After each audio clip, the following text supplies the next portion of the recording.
ভাই জামাতে তো আমি ভোট দিব না, কারণ জামাত হচ্ছে একটা ইসলামিক দল, আর ইসলামিক দলটা আমি পছন্দ করি না, এখানে আমি ভোটও দিব না।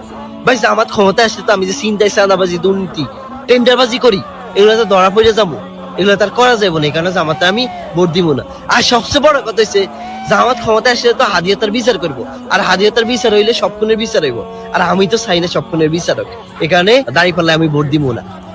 আর আরেকটা কথা হচ্ছে ভাই, আমি যে চুরি করি এটা তো চুরি করা যাইবো না, এই কারণে আমি জামাতে ভোট দিব না। আমি যে দেশের বাইরে টাকা পাচার করি এগুলো তো করা যাইবো না ভাই। আমি যে নিজের ইচ্ছা মতো দ্রব্যমূল্যের দাম বাড়াই এগুলো তো আর করা যাইবো না ভাই। তো কি দরকার আছে নিজের পায়ে উড়াল মারা?